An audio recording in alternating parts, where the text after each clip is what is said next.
Sit down. We are going to have a conversation that your ego will despise. You believe your intelligence is your greatest asset. You believe that because you are smart in your profession, because you are a capable surgeon, a skilled engineer, or a brilliant founder, that this competence automatically translates to the capital markets. It does not. In fact, your intellect is the shovel with which you are most likely to dig your financial grave. The markets do not care about your IQ. They do not care about your prestigious degree. They are a mechanism designed to transfer wealth from the impatient to the patient and from the complex to the simple. Today, I am going to dismantle your desire for brilliance. I am going to teach you the most difficult skill in the world, how to be boring enough to become dangerously wealthy. Let us begin with a fundamental truth. Complexity is the enemy of execution. The smarter you are, the more you are drawn to complexity. You see patterns where none exist. You construct elaborate theses to justify your decisions. You believe that if an investment strategy is simple, it must be inferior. This is the intelligence trap. In my decades of observation, I have seen more geniuses ruined by leverage and complexity than I have seen idiots ruined by simplicity. The idiot buys a boring asset, forgets the password to his account, and wakes up 20 years later a rich man. The genius watches the screen every day. The genius trades. The genius hedges. The genius tries to outsmart the collective wisdom of the entire world. And the genius gets slaughtered. The market is a complex adaptive system. It is not a puzzle you solve. It is a force you endure. When you try to apply high IQ logic to an emotional beast, you introduce fragility. You start to believe you can time the turns. You start to believe you have an edge. This is arrogance masquerading as analysis. You must invert your thinking. Instead of asking, how can I be brilliant? You must ask, how can I avoid being stupid? Brilliance is fragile.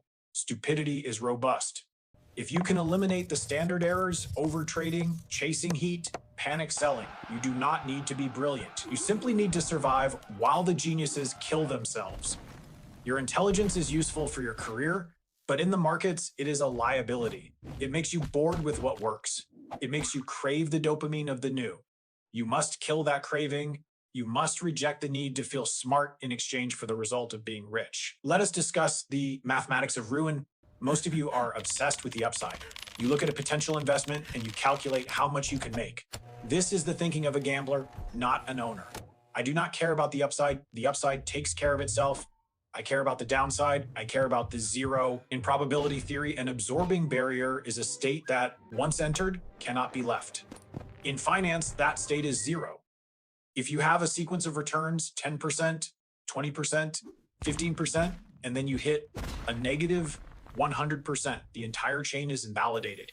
It does not matter how brilliant your streak was.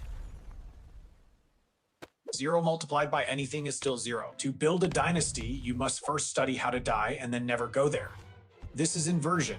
If you lose 50% of your capital, you require a 100% gain just to get back to where you started. You have dug a hole that requires double the effort to escape. Most never escape. Therefore, the primary directive of capital allocation is not make money. It is do not lose money. This sounds simple, yet you violate it constantly. You take risks that expose you to total ruin for a marginal gain. You pick up pennies in front of a steamroller. You must learn to view your capital as a fortress. Your job is not to expand the borders aggressively. It is to ensure the walls are breached by nothing. Inflation may chip away at the stones, but bad decisions dynamite the foundation. We are playing a game of survival. The winner is not the one who grows the fastest.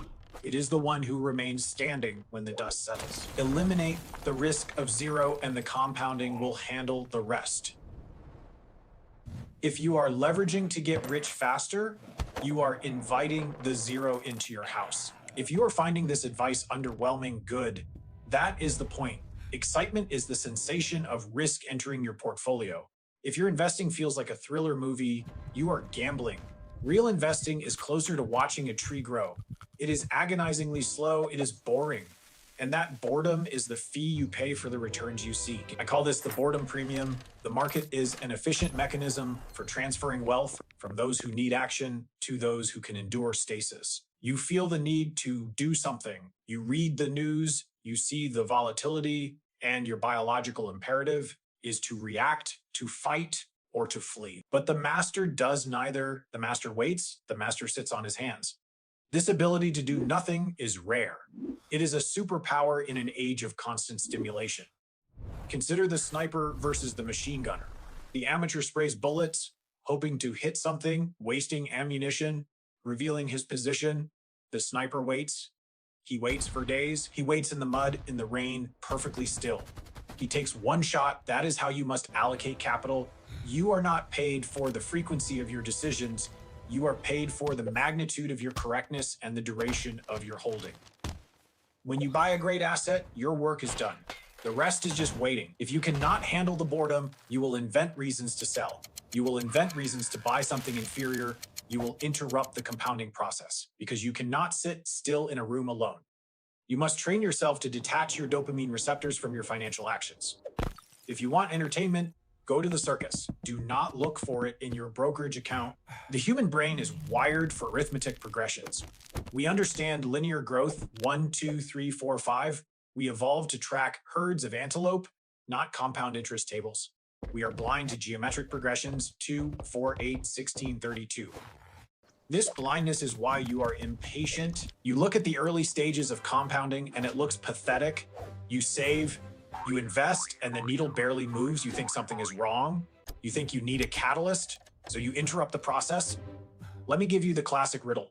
If a lily pad doubles in size every day, and it takes 30 days to cover the entire pond, on what day is the pond half full? The answer is day 29. For 29 days, the pond looks mostly empty. For the first 20 days, the growth is invisible. Most of you quit on day 20. You quit because you cannot see the explosion that is coming on day 30. You chase a linear spike, a quick trade, a crypto pump, because it feels significant in the moment. But linear returns are additive. Geometric returns are multiplicative. The difference over time is not a gap, it is a chasm. You must have the faith to endure the flat part of the curve. You must understand that the big numbers only come at the end. Warren Buffett accumulated 99% of his wealth after his 50th birthday. Was he a better investor at 50 than at 30? Number, he simply allowed the geometry to work. He did not interrupt the chain. You are likely sitting on day 15 of your journey, frustrated that you are not yet a king. You are looking for a shortcut to day 30. There is no shortcut. There is only time. Do not kill the lily pad because it is small. Let it double. Finally, we must redefine what wealth actually is. Society tells you wealth is the accumulation of options, more cars, more houses, more things. I tell you that wealth is the reduction of dependencies. This is stoic arbitrage.